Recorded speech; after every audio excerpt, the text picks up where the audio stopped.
Hi ඉතින් කොහොමද ඔයාලට? ඉතින් මම අද ඔයාලට කියලා දෙනවා මේ වගේ රසම රස චොක්ලට් කේක් එකක් හදාගන්න විදිහ. ඔයාලා මගේ බටර් කේක් වීඩියෝ එක බැලුවේ නැත්නම් මම ඒකේ කාඩ් එකත් උඩින් දාන්නම්. ඒ බටර් කේක් එකේ වීඩියෝ එකත් බලන්න. ඉතින් මේ චොක්ලට් කේක් එක හදාගන්න ඔයාලට අවශ්‍ය වෙනවා බිත්තර ග්‍රෑම් 250ක්. මම මෙතන ලොකු බිත්තර 4ක් අරන් තියෙනවා. ඒ වගේම කේක් පිටි ග්‍රෑම් 250ක්. සීනි ග්‍රෑම් 250ක් ඕන වෙනවා. ඉතින් සීනි ගණිතය ඔයා කැට පුංචි සීනි ගන්න මෙන්න මේ වගේ කැට පුංචි එක. ලොකු සීනි ගන්නවා නම් පොඩ්ඩක් බ්ලෙන්ඩ් කරලා ගන්න. මම අද පාවිච්චි කරන්නේ මාජරින් 250ක්. ඒ වගේම බේකින් පවුඩර් තේ හැඳි දෙකක් ඕන වෙනවා. වැනිලා තේ හැඳි දෙකක්. චොක්ලට් පවුඩර් මේස හැඳි 3ක්. ඒ වගේම අවසාන වශයෙන් අපිට ඕන වෙන්නේ කිරි මිලිලීටර් 50ක්. හරි එහෙනම් අපි දැන් බලමු කොහොමද කේක් මිශ්‍රණය හදාගන්නේ කියලා. මුලින්ම පිටි ග්‍රෑම් 250න් මේස හැඳි 3ක් අයින් කරගන්න. මෙන්න මේ වගේ මේස හැඳි 3ක් තමයි අයින් කරගන්න ඕන. ඊට පස්සේ මේ මේස හැඳි 3 වෙනුවට අපි අරගත්ත චොක්ලට් පවුඩර් මේස හැඳි 3 පිටි ටිකට එකතු කරගන්න.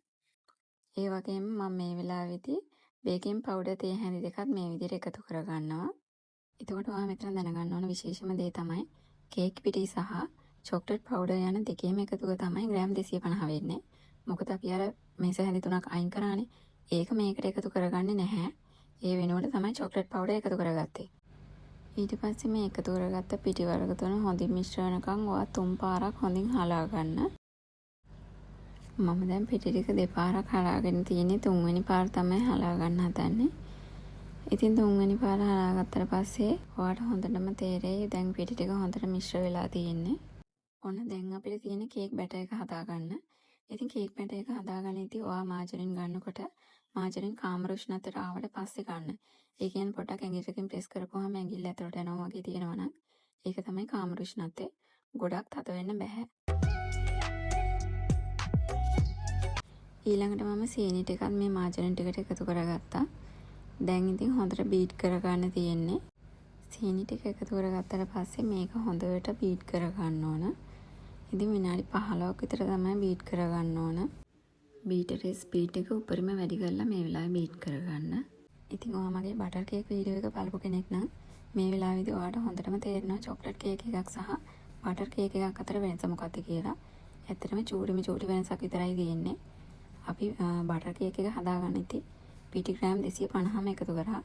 නමුත් මෙතනදී පිටි ග්‍රෑම් 250න් මේස හැඳි 3ක් අයින් කරලා ඒ වෙනුවට චොක්ලට් පවුඩර් එකතු කරගන්නවා. අන්න ඒක තමයි වෙනස. ඉතින් මේ තියෙන්නේ හරියටම විනාඩි 12කට විතර පස්සේ බලන්න අර කහ පාටට තිබුණ මාජරින් ටික දැන් පොඩ්ඩක් සුදු පාට වෙගෙන එන්නේ. ඒ කියන්නේ සීනි 170ක් වගේ දිය වෙලයි තියෙන්නේ. ඉතින් මේ ඔයා මතක තියාගන්න ඕන මේ විදිහට බීට් කරනකොට වාජනයේ වටේට ගෑවිලා තියෙන ටික මෙන්න මේ විදිහට හොඳට එකතු කරගන්න. මොකද නැත්තම් බීට් වෙච්ච නැති සීනි කැට වටේට තියෙන්න පුළුවන්. ඉතින් මේ විදිහට දෙතුන් පාරක්ම එකතු කරගෙන මේ විදිහට හොඳින් බීට් කරගන්න. මේ තියෙන්නේ හරියටම විනාඩි 15කට පස්සේ. ඉතින් විනාඩි 15ක් යද්දී ඔයාලට තේරෙයි මේ සීනි ටික 80ක් වගේ දිය වෙලා තියෙන්නේ.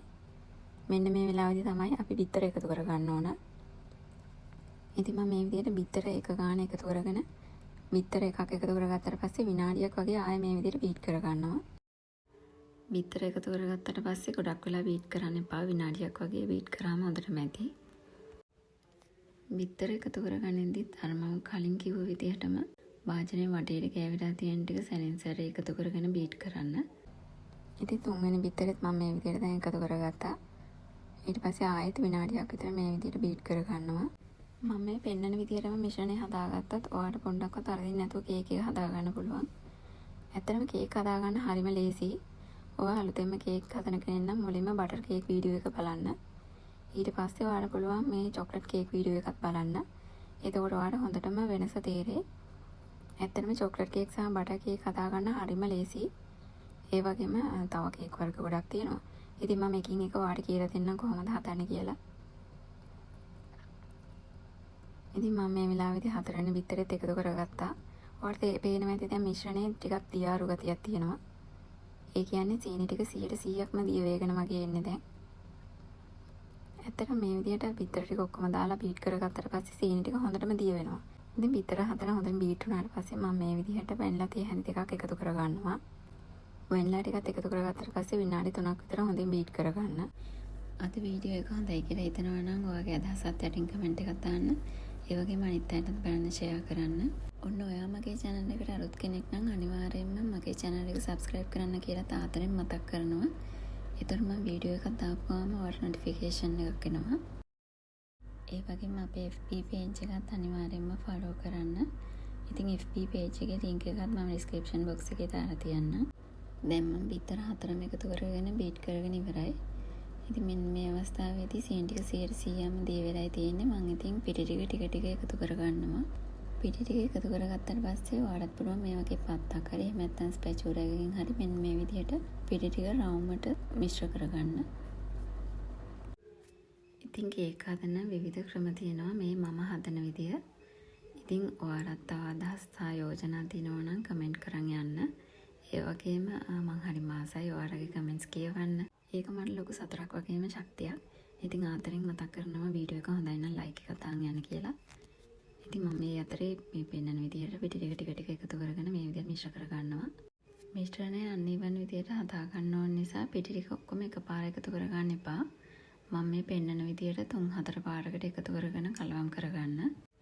ඉතින් මේ තියෙන්නේ මිශ්‍රණයට පිටි ටික ඔක්කොම එකතු කරගත්තට පස්සේ මිශ්‍රණය තවත් පොඩ්ඩක් ඝනකමයි වගේ තේරෙන නිසා මම මේ වෙලාවේදී කිරි ටික මිශ්‍ර කරගන්නවා. කිරි ටිකත් එකපාර එකතු කරගන්න එපා. මුලින් ටික දාලා මිශ්‍ර කරගන්න.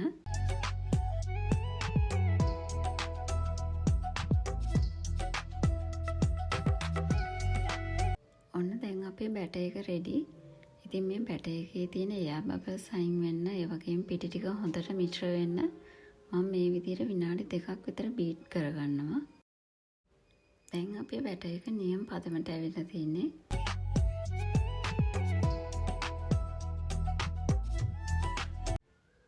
ඉතින් මම මේ වෙලාවේදී කිලෝ එකේ කේක් එකක් හදාගන්න අවශ්‍ය තැටිය සූදානම් කරගෙන තියෙන්නේ. මුලින්ම බටර් ටිකක් ගාලා ඊට පස්සේ මේ විදිහට පාර්ච්මන්ට් පේපර්ස් දාලා සකස් කරගෙන තියෙන්නේ. අපි දැන් බැටර් එක හිමීට මේකට හරාගමු. ඉතින් ඔයාලට පේනවා ඇති බැටර් එකේ thickness එක කොහොමද කියලා. ඉතින් මෙන්න මේක තමයි හරිම පදම. ඔයාලා අමුද්‍රව්‍ය හරියට දාලා මම කිව්ව විදිහට බැටර් එක හදාගත්තා නම් හරියටම මෙන්න මේ විදිහට එනවා.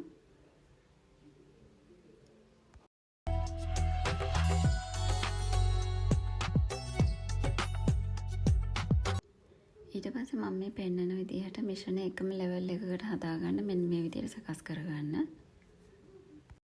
මම දැන් oven එක on කරලා සෙල්සියස් අංශක 180 විනාඩි 10ක් oven එක ප්‍රීහීට් වෙන දානවා.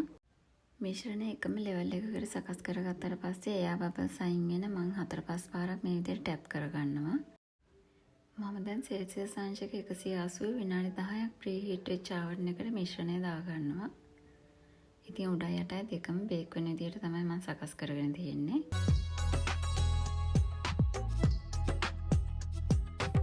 මම මේ පෙන්නන විදිහට ඔයාත් oven එකට කේක් එක දාගන්න.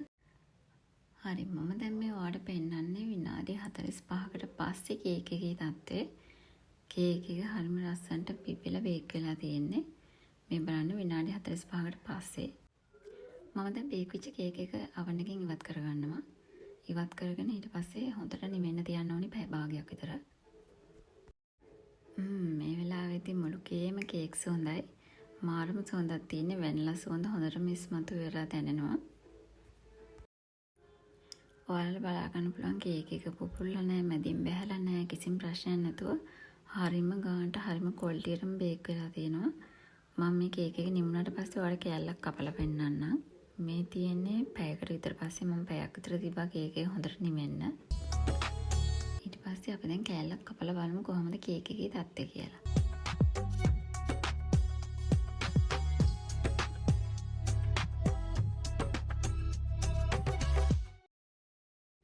ඉතින් මේ තියෙන්නේ මම හදාගත්ත රසමරස චොක්ලට් කේක් එක. හොඳට සොෆ්ට් එකට තියෙනවා. ඒ වගේම උස්සත් හරිම ගානට තියෙනවා. හරිම ප්‍රමිතියට බේක් වෙලා තියෙනවා. ඔන්න දැන් ඉතින් රස බලන වෙලාවයි තියෙන්නේ. ඔයත් අනිවාර්යෙන්ම මේ වගේ චොක්ලට් කේක් එකක් හැදුවොත් මට කමෙන්ට් එකක් දාන්න අමතක කරන්න එපා. ඒ වගේම වීඩියෝ එක හොඳයි කියලා හිතනවා නම් යාළුවන්ට බලන්න ෂෙයා කරන්න. එහෙනම් ආයෙත් අලුත් වීඩියෝ එකකින් හමු වෙමු.